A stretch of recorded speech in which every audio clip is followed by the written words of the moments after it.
My daughter called me useless in front of the neighbors. The next morning, she called the police to remove me from my own house. That was the day motherhood stopped protecting me. Red and blue lights flashed across my porch, staining the white snow a bruised color. Officer Ramirez stood in the doorway, polite but firm, the smell of wet leather and winter filling the hall. Behind him, Vanessa folded her arms, perfectly calm, as if evicting your mother before breakfast were a civic duty. Mrs. Hawkins, our neighbor, hovered on the sidewalk with a grocery bag pressed to her chest. "Ma'am," the officer said softly, "your daughter's worried for your safety." Vanessa jumped in. "It's just temporary, Mom, until you get your bearings." I almost laughed. Yesterday afternoon, I'd stood at this same sink and heard her voice on a voicemail meant for someone else. "Mom's losing it, Dylan. Once we transfer the house, we'll finally live free." Those words had burned hotter than any oven. I replayed them until the pie turned black and the smoke alarm screamed like judgment. Now looking at her, I saw that same calm certainty. I straightened the apple print apron Tom bought me for our first Christmas and said to the officer, "Would you like some tea?" He blinked. "No, ma'am." Vanessa sighed, impatient. "We don't have time for tea. Pack a bag, a few things." Her eyes swept the room, the rug from our anniversary trip.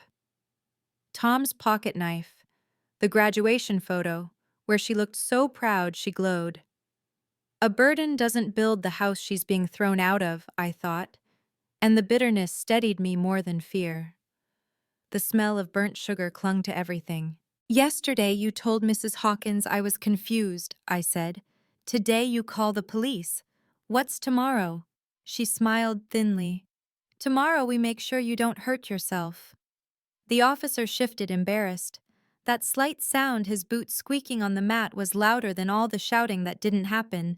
There's a kind of American silence that lives between mothers and daughters, polite, well-decorated, lethal. We'd kept it spotless for years. "I'm not going anywhere," I told them. My voice came out even like the start of class before a difficult lesson. "She forgets bills," Vanessa said quickly. "She left the stove on. Yesterday she couldn't find her checkbook."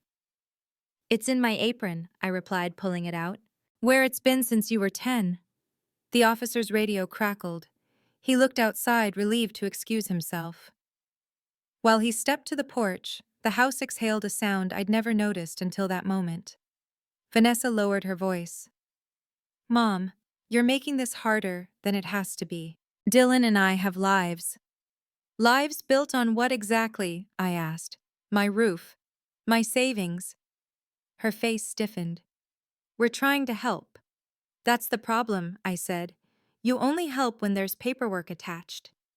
For a second, she looked like the little girl who once brought me dandelions wrapped in notebook paper. Then her phone buzzed and that girl disappeared. Ramirez returned. "No transport today. I'll note it as a welfare check," he said gently. "Maybe contact a social worker?" "Fine," Vanessa answered too quickly. She reached for my arm. "Come on, Mom. Let's pack a small bag just in case." I pulled away. The movement was slight but final. "I'm not luggage," I said. "I don't belong in your trunk." Outside, Mrs. Hawkins pretended to adjust her scarf. Inside, the air felt thin. The clock Tom had wound every Sunday ticked loud enough to count the seconds of our distance. When they finally left, I stood in the doorway, the cold slipping in behind them. It wasn't victory, it was survival. The rug, the photos, the half-eaten pie all seemed to hold their breath. I cleaned the counter the way people tidy up after funerals, carefully, pointlessly. Then I called Nora Carter, my old colleague, who now manages the bank on Maple. "Check if anyone's been moving money around," I said. My voice didn't shake, which frightened me a little. "I'll look first thing," she promised. "Don't sign anything until we talk." After we hung up, I opened the drawer and held Tom's pocket knife. He'd used it for every repair this house ever needed. Its weight reminded me that things built with care can still be dismantled if you stop watching. I brewed a new cup of Earl Grey, let the steam fog my glasses, and looked through it at the kitchen. Everything blurred: the clock, the bird figurine, the photograph. It looked as if the lake outside had flooded the room, as if it were underwater. When the fog cleared, I was still here, still standing. I took one long swallow, burning my tongue just enough to know I could still feel what was hot and what was not. Then I opened my notes app and began to type dates, phrases, movements, the name of that doctor who asked about my assets but not my heart. I wrote until the phone grew warm in my hand.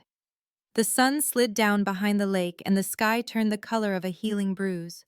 I set the tea beside the list, checked the locks, and turned off the lights one by one. That night I stopped crying and started planning. The more I tried to prove my sanity, the crazier they made me look. By the end of that week, even the mirror had started to doubt me. The next morning, my house no longer breathed the way it used to. The coffee mug I always kept on the right cabinet was now on the left. The mail I'd left unopened on the table was stacked neatly slit open. Even the thermostat blinked 3 degrees lower than I'd set it. Little things, but too perfect to be a coincidence. That afternoon, Vanessa called, her voice dripping honey over something bitter. "Hi, Mom. Did you sleep okay?" "Fine," I said, though my stomach was tight. "Good. I stopped by earlier to water your plants, but you must have been napping." "I wasn't," I said. "Don't come by without telling me." She laughed softly. "Oh, Mom, you forget how much you depend on me."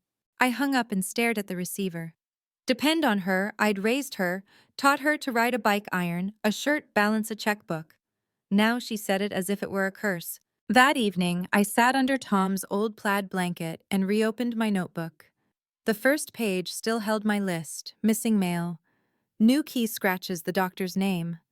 I added 2 new lines: mug moved. The thermostat changed. Writing it down made me feel sane. Paper doesn't gaslight. 2 days later, Dylan arrived unannounced. He flashed that salesman's smile, the kind that could sell an empty box as a miracle. "Morning, Mrs. Carter," he said, stepping inside without waiting. "Vanessa's not with you. She's at work. You mentioned low water pressure. I can take a look." "I didn't," I replied. "Maybe you forgot," he said smoothly. The way he said forgot made me feel older than my years. Still, I let him into the basement. From the kitchen, I heard pipes clanking, drawers opening, and a silence that was too deliberate.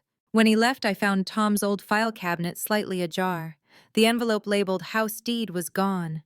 My breath caught. I rushed outside. Dylan's truck was already rolling away. I called his name. He only waved, all charm and deceit. That night I called Nora. "He took something," I whispered. "The house papers." Her voice was quick but calm. "We'll handle it. Meet me at the bank first thing." "Nora," I said, gripping the phone, "what if I really am losing it?" "You're not," she said firmly. "You're being played. Promise me you'll lock your doors." I hesitated. "I did, Nora. That's what scares me." Her sigh crackled through the line, warm and worried. "Then double lock them, and write everything down." I smiled faintly. "Already have." The next morning the town felt colder, as if someone had drawn the color out of it. At the bank, Nora met me with a tight face. "Your safe box shows recent access, signed under your name, but, Helen, this isn't your signature." She turned the paper toward me. My name leaned right, rushed foreign. "They forged it," I whispered. "Or had help," Nora said softly. "You need to call the sheriff." I shook my head. "Not yet. I want to see how far they'll go." When I got home, the front door was unlocked again. Vanessa sat at the kitchen table, scrolling through her phone. "You should have told me you were going out," she said. "It's not safe for you to wander." "I went to the bank," I replied evenly. Her hand froze mid-scroll. "The bank, why?" "I wanted to check if my accounts are still mine." Fear flashed across her face before she masked it with a smile. "Mom, you're being paranoid." "Then you have nothing to worry about," I said. She picked up her coat, eyes cold. "You're lucky we love you enough to keep an eye on you. Anyone else would have put you in a home already." The word home stuck in my throat long after she left. This house had been my life's work: the walls, the garden, the smell of baked apples that once meant safety. Now it all felt rented, borrowed, one signature away from belonging to someone else. That evening, Mrs. Hawkins knocked softly. "I saw Dylan leave your place the other day," she said, lowering her voice. "He was carrying a folder that said county clerk. Are you selling—" "No," I said, heart hammering. I'm not selling anything. Well, maybe make sure your name's still on whatever you're not selling. After she left, I poured myself a glass of red wine, the first in years. The warmth helped until the phone rang. I answered without checking the ID. Silver Pines Assisted Living, a woman's voice chirped. My pulse skipped. Who is this admissions desk, she said. Are you calling about the room hold for Mrs. Helen Carter? The glass slipped from my hand, spilling wine like blood across the embroidered tablecloth Tom's mother made decades ago. I hung up. They hadn't just taken my papers, they'd booked me a room to disappear in. I sat for a long time staring at the stain bleeding into the blue thread. There's a kind of heartbreak that doesn't make you cry. It calcifies, turns into clarity. I opened my phone and scrolled through old photos. Vanessa at 5, frosting on her cheeks. Vanessa in her college gown. Vanessa hugging me after Tom's funeral. I pressed the voicemail again. Mom's losing it. Carol says the transfer will be smooth. Her voice soft, practical, surgical. I exhaled and whispered to the empty room. Not yet. You'll see who's losing what. Then I took Tom's old camera from the shelf and set it on a tripod facing the living room. If they wanted to make me disappear, I'd let the lens remember me. Before bed, I called Nora again. I found out they've reserved a room for me at an assisted living place. Nora swore under her breath. That's premeditated, Helen. I'm calling my cousin at the county clerk's office first thing. Not yet, I said. Tomorrow I start collecting proof. Outside the lake was frozen solid, the moonlight slicing across it like thin knives. Inside, one lamp glowed beside my couch, soft, steady, defiant. I wrote one final line in my notebook before turning in. They think I'm losing my mind. Tomorrow I start proving they've already lost theirs. That week the house became a stage, and every kindness was a weapon. They smiled while planning my erasure, and I smiled back because I finally knew how to play. The morning after I set up the camera, the house greeted me with a silence so polite it was almost painful. Sunlight spilled through the kitchen window, glinting off the lens I had hidden between the coffee tins. The red light blinked steadily, watching, remembering. Vanessa and Dylan arrived just before noon, all charm and Sunday manners. Mom, Vanessa sang, carrying grocery bags like peace offerings. We brought breakfast. Eggs, muffins, and the smell of syrup, just like old times, except my stomach turned. Dylan kissed my cheek, as if yesterday hadn't happened. Surprise, he said. Thought we'd spend the day with you. They filled the kitchen with cheerful noise, asking about my sleep, my garden, the weather, every question avoiding the only one that mattered. I played along, hands folded, voice calm. It's strange pretending not to know your own child's betrayal.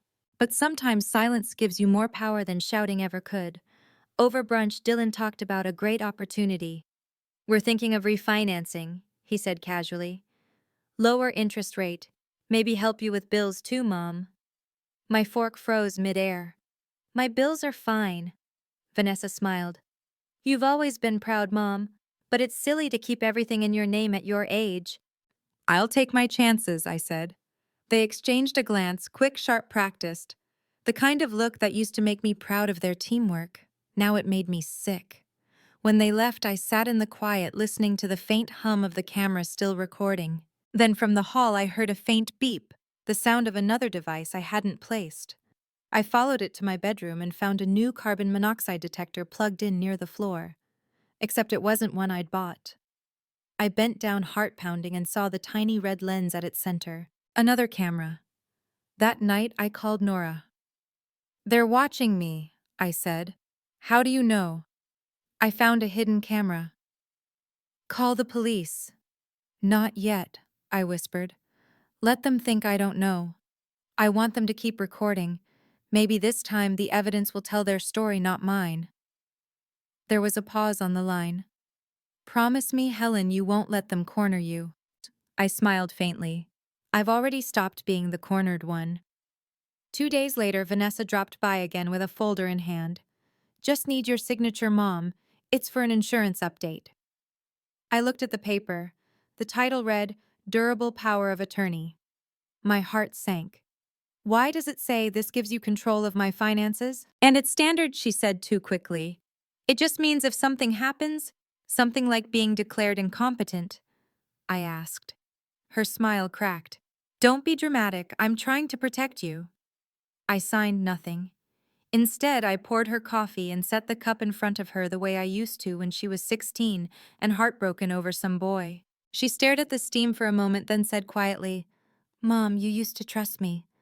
I still do, I said, lying smoother than I thought possible. I just don't trust the papers. That night, I rewatched the footage from the hidden camera. There they were, Vanessa and Dylan, whispering in the kitchen when they thought I was asleep. Carol says we just need her signature, Vanessa said. She's suspicious, Dylan replied. Maybe we should bring the doctor in again. Don't worry, she said. I'll play the caring daughter. I closed the laptop and pressed my palms together until they hurt.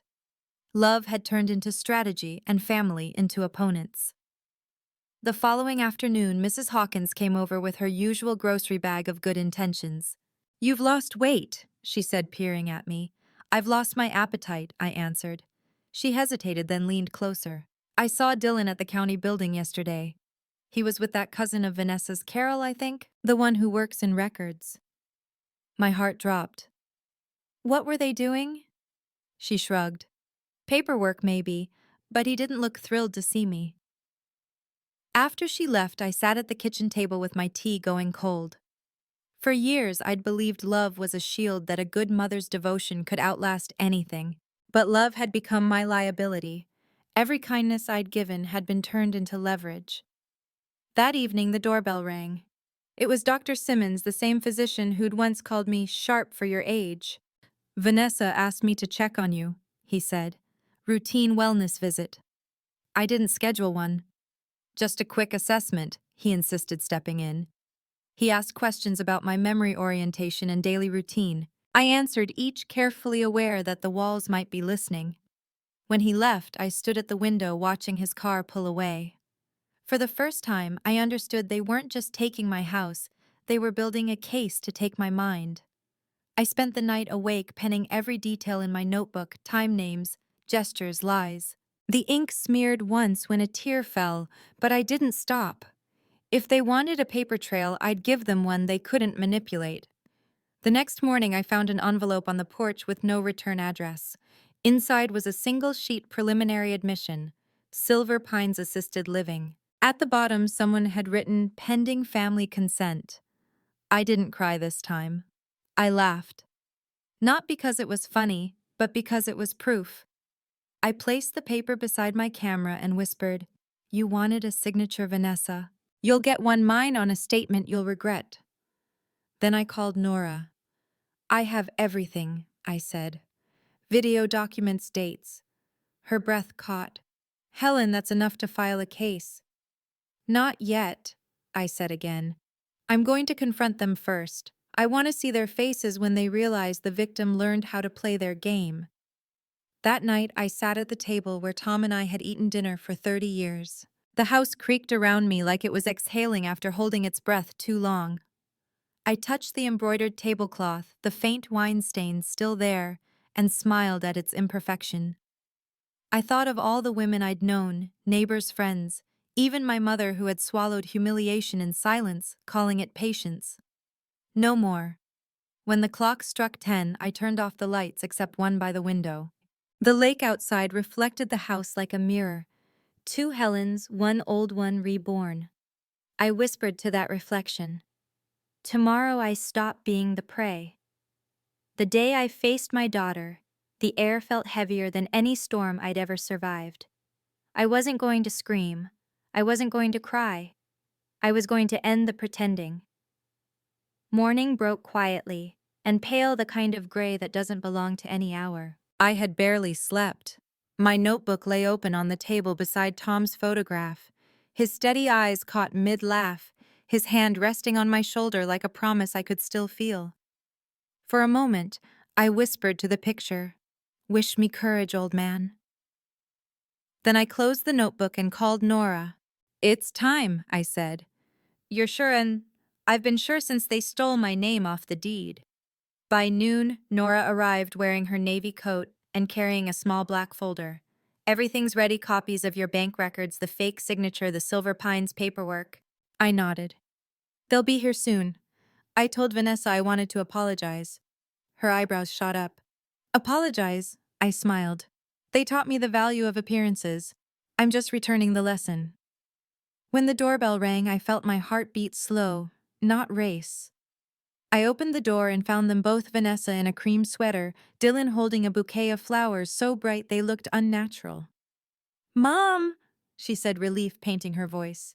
You look good. I'm so glad you called. I stepped aside. Come in, I made tea. They followed me to the living room where the camera sat tucked behind a vase of hydrangeas. The red light blinked quietly, waiting. Nora stood near the counter pretending to look at the mail. Vanessa noticed her first. Oh, Mrs. Carter, I didn't know you had company. Nora's here to witness the apology, I said smoothly. I think it's important to be clear. Vanessa's smile faltered. Apology for what? I set down the tea tray, porcelain clinking softly. For not realizing sooner who you've become. Silence. The kind that bends time. Dylan's jaw tightened. Now, Helen. No, I said. Let's not use that voice you save for bank managers and gullible clients. You forged my name. You opened my safe deposit box. You booked a room for me in Silver Pines. Vanessa laughed too loud, too quick. Mom, that's crazy. Good, I said. Say that again, right into the camera. Her face drained of color. She turned toward the vase, saw the blinking red light, and froze. You're recording us? Yes, I said. For once, I'm the one taking notes. Dylan slammed his mug onto the table. This is manipulation. Funny, I said. I learned from experts. Nora stepped forward, calm as a judge. We have proof, she said. Signatures, dates, bank access logs, even the admission form to Silver Pines. I've already forwarded copies to my attorney. Vanessa shook her head, slowly, eyes darting between us. You can't prove intent. We were just trying to help. You tried to erase me, I said. You wanted my house, my money, and maybe my silence. Mom! Her voice cracked, and for a second I saw my little girl again, the one who used to draw stick figure families where we all held hands. But the image shattered when she whispered, You left us no choice. No choice. My voice rose despite myself. I gave you everything. I sold my wedding ring so you could finish college. I paid for that wedding and you barely thanked me for it. Every sacrifice you've ever made me make was supposed to buy you love, and all I got was debt and deceit. Her tears came real or rehearsed, I couldn't tell. You're making this worse. No, I said quietly. I'm ending it. For a moment, no one spoke. Outside, a car door slammed, ordinary life continuing somewhere else. Then Dylan grabbed the folder from Nora's hand. You can't just accuse us of crimes. We'll sue for defamation. Go ahead, Nora said coolly. I'd love to see you explain the forged power of attorney to a judge. Vanessa wiped her face. Mom, you don't understand. We were drowning in debt. We just needed help. Help, I repeated. Stealing isn't helpful. It's hunger wearing guilt as perfume. She stared at the floor. Something in me softened, not forgiveness, something quieter, like pity for a heart too empty to love without profit. Vanessa, I said, my voice gentler now. Do you even remember the last time you hugged me without needing something? Her lips parted, but no sound came. Exactly, I said. That's what greed does. It replaces affection with strategy. Nora handed me the folder back. Helen, maybe we should call Officer Ramirez now. But I shook my head. Not yet. I turned to Vanessa and Dylan. You're going to return every document, every access code, and every cent you took. Then you're going to sign a confession admitting what you did, that I'm of sound mind, and that you lied to have me declared incompetent. Vanessa's hands trembled. Why would we do that? Because, I said, leaning closer, if you don't, this recording goes straight to the sheriff, the county clerk, and the newspaper that loves family drama. Dylan swallowed hard. You wouldn't. Try me. For 2 long minutes, the only sound was the clock ticking on the mantel. Then Vanessa whispered, "Fine." Her voice was small, stripped of all the power she thought she had. She reached into her purse and pulled out the stolen deed folded neatly. "We didn't mean to hurt you," she said. "But you did," I replied. "Intent doesn't erase impact." She signed the confession, her pen scratching like a confession to God. Dylan followed, jaw tight. When they were done, I took the papers and locked them in my desk drawer.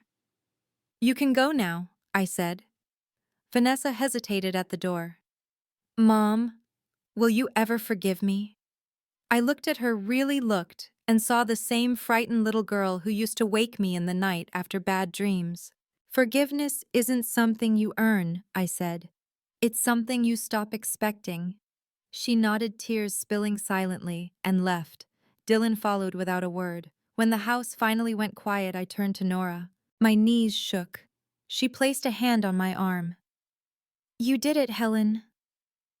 I exhaled, feeling years of exhaustion leave my chest. "No," I said softly. "I just stopped letting them do it to me." We stood by the window watching the car pull away. The sky was heavy with snow, the kind that muffles sound, softens edges. "Do you think she'll change?" Nora asked. I thought of Vanessa's trembling hands.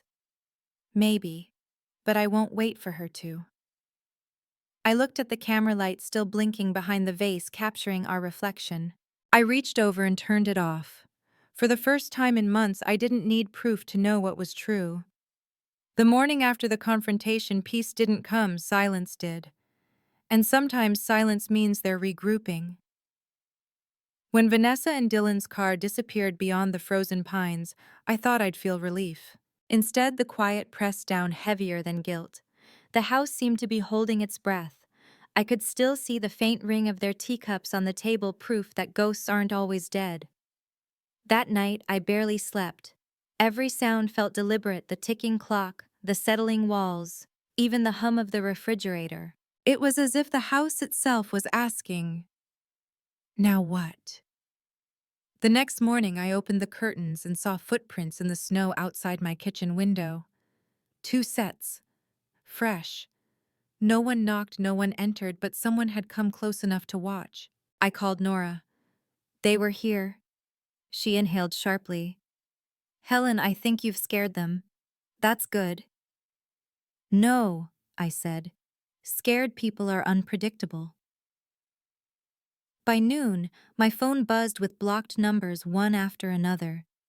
When I finally picked up, a woman's voice whispered, "You think you won? You just started something you can't finish." Then the line went dead. I stared at the receiver, pulse pounding. They had turned from thieves to cowards with phones. That evening, I emailed all copies of my evidence, the video confession, and forged papers to Nora and the lawyer she'd recommended. I even printed one set and sealed it inside an envelope labeled, "If something happens to me." It felt dramatic, but after a lifetime of being called dramatic for feeling, I decided to own it. 2 days later, Dylan showed up alone. He looked worse, hollow eyes, beard unshaven, the kind of man who hadn't been sleeping either. "I came to apologize," he said. "Vanessa's a mess. You humiliated her." "I didn't humiliate her," I said. "I stopped her." He stepped closer, lowering his voice. "Do you really think you're clean in all this? You raised her. You made her dependent. You taught her that money fixes things." I almost laughed. "And you married her to prove the theory." His smile tightened. "Keep your evidence, Mrs. Carter. It won't change who she is or who you are.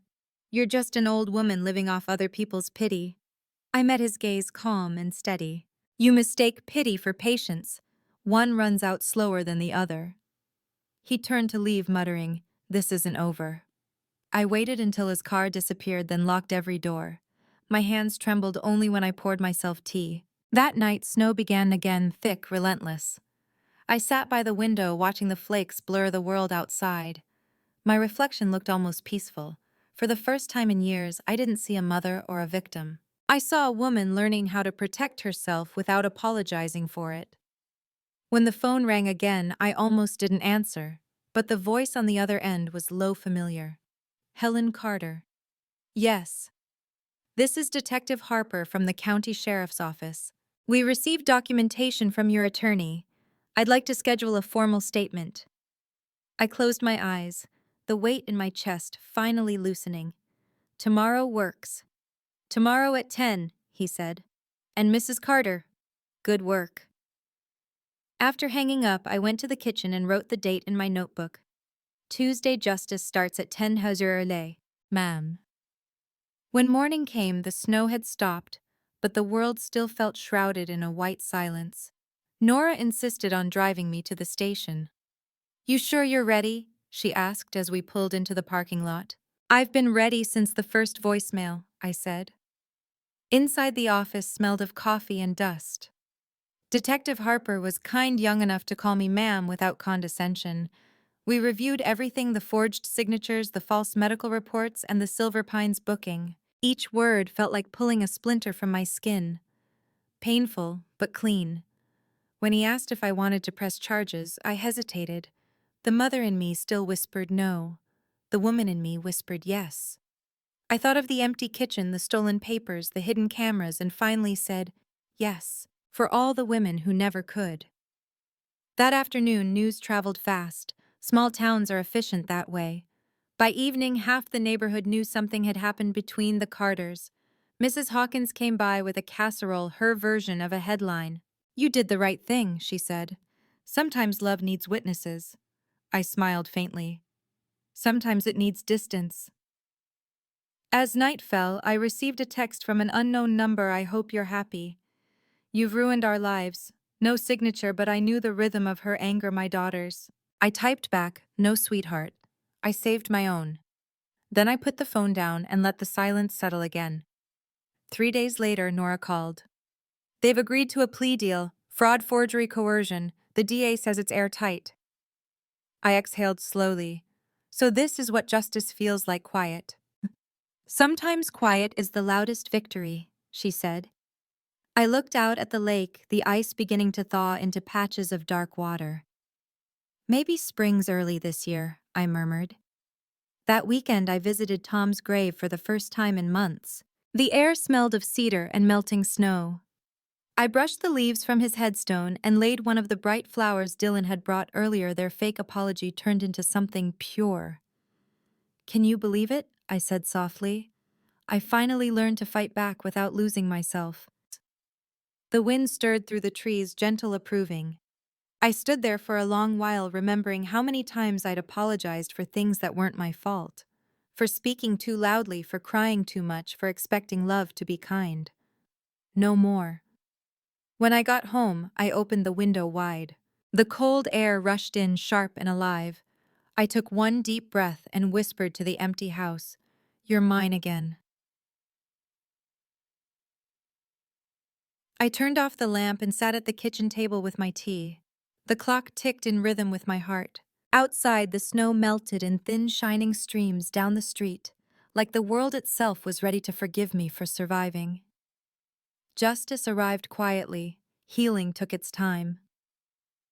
What came next wasn't revenge. It was a life I chose on my own terms. The week after the plea deal, the lake began to thaw in thin black seams that widened each afternoon.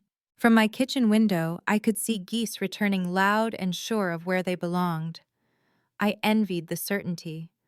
My house felt both familiar and new, like a well-loved coat I had mended with my own hands. I started with small rituals. I opened every curtain wide. I scrubbed the wine stain from the embroidered tablecloth until only a pale shadow remained, then folded it carefully and set it back on the table anyway. Scars that tell the truth deserve a seat at dinner. I baked an apple pie on purpose this time and watched the crust bronze without burning. When I took it out, the kitchen smelled like Sundays used to, and I realized I'd been holding my breath for months. Nora came by with 2 mugs and that old banker's caution that hides a heart too big for her jacket. "How does it feel?" she asked, handing me coffee. "Like I can hear the house breathe again," I said. "Like the walls have stopped listening for apologies." We ate warm pie for breakfast. After a while, Nora reached into her coat and pulled out a thin envelope. Letters from the DA, she said. Formal notice of the plea restitution probation community service. No contact. I turned the paper over in my hands. The legal words looked stiff but clean like a starched shirt. It won't give me back what I lost, I murmured. No, she said, but it keeps what's yours safe now. That afternoon, I called the Golden Years Center on Oak Street. I'd been meaning to stop making promises to ghosts and start making some to the living. The director, a woman my age named Ruth, invited me to visit. We run a support circle for financial abuse survivors, she said. You'd be perfect not because of what happened to you, but because of how you handled it.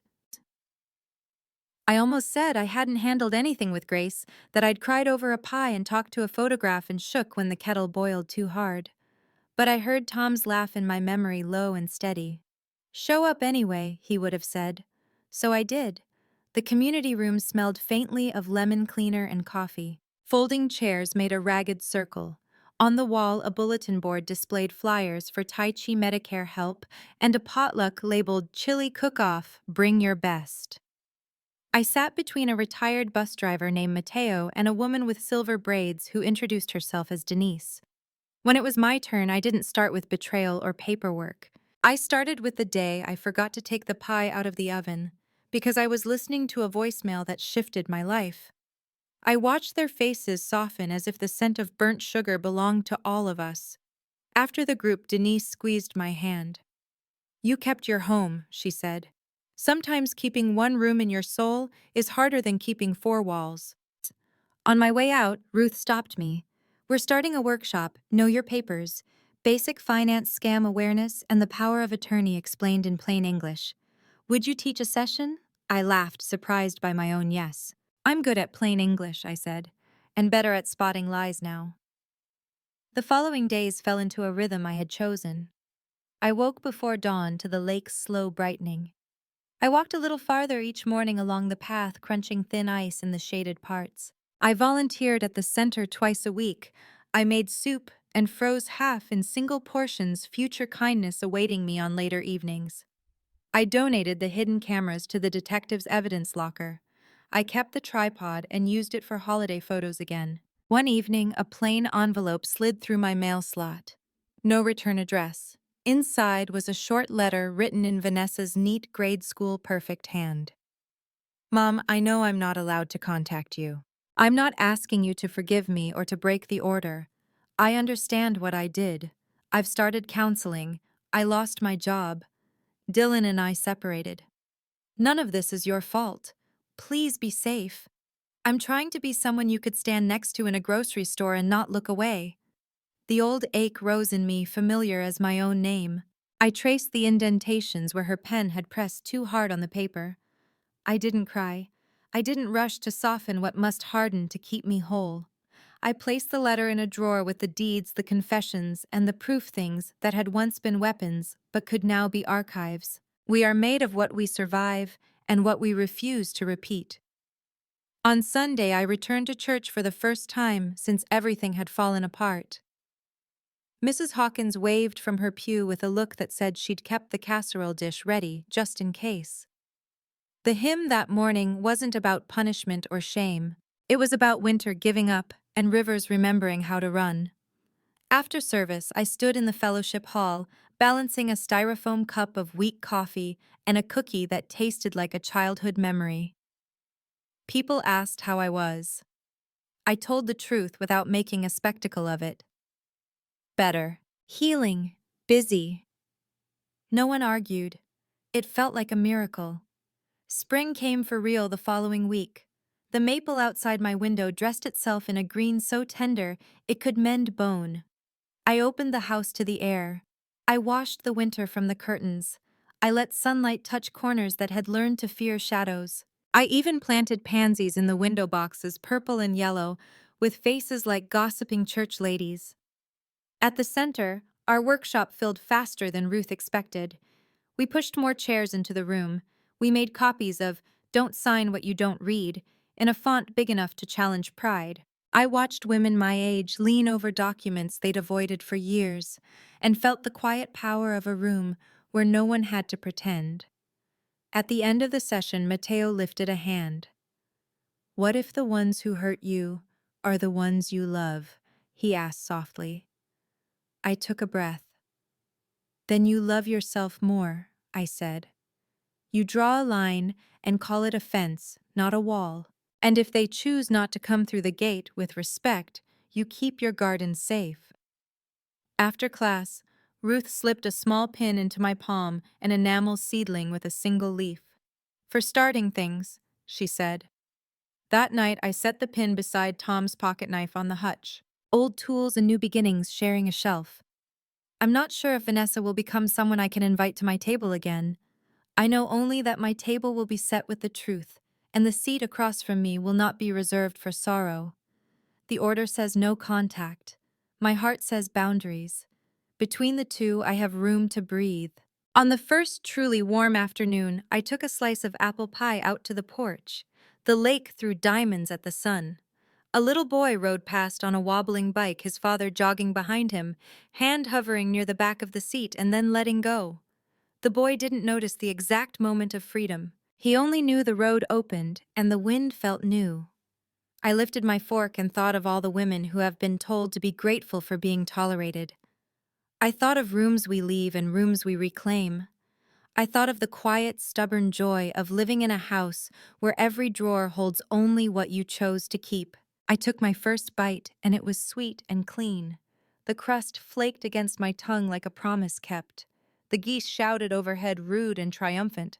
I laughed out loud, unafraid of the sound of my own happiness. And for the first time since the night the pie burned, I didn't check the door behind me. Some betrayals arrive like storms. Others whisper through the walls of your own home. Mine started with a voice I'd trusted all my life, the voice that once called me Mom.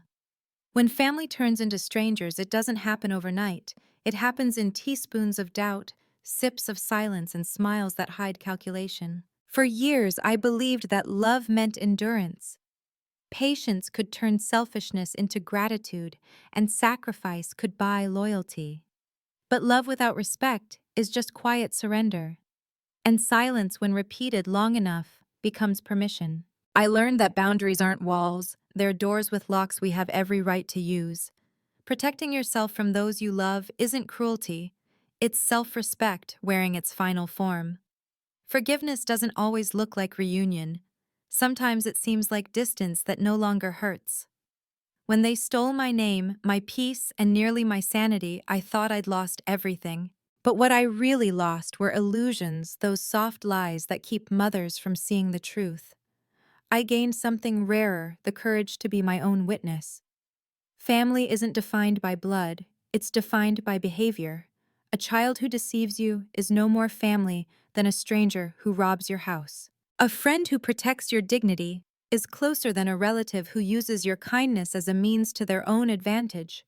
And the hardest lesson of all, loyalty should never be unconditional if it costs you your self-worth. I don't regret loving my daughter. I regret confusing love with rescue. She had to fall. I had to stop cushioning the ground. Sometimes love means stepping back and letting the truth do the teaching. Justice didn't roar into my life. It arrived quietly through paper, through proof, through the strength I thought I'd lost. It didn't come to punish her. It came to remind me that survival is a form of sacred rebellion. I rebuilt my home, not by repainting the walls, but by reclaiming my voice inside them. Every scar on that house, every mark on that tablecloth tells a story of endurance turned into wisdom. To anyone listening, betrayal doesn't mean you were foolish. It means you were real in a world that rewards masks. If someone has ever made you question your own memory, your own worth, or your own sanity, please remember, gaslighting fades when the truth is written down. Write it, speak it, own it. You are not the crazy one for expecting honesty. And if you ever have to choose between peace and pleasing, people choose peace. It costs less and lasts longer. Because there's a difference between losing a family and finding freedom. Sometimes they're the same event told in opposite directions. I'm not angry anymore. I'm not broken either. I'm simply awake, standing in the quiet morning of a life I built myself. The lake outside my window has thawed. The air smells like apple pie again, and the only footsteps I see in the snow are my own. Maybe that's what healing really is, not waiting for an apology, but learning to live beautifully without it. And if you're listening to this wondering whether your story could ever find peace too, I promise it can. Have you ever been betrayed by the very people you called family? Have you ever rebuilt yourself from the silence they left behind? If you have, leave a number 1 in the comments and let me know you're still standing too. And if this story reached you, subscribe to Auntie Tales because every week there's another story that reminds us. Sometimes the sweetest justice is simply being able to survive well.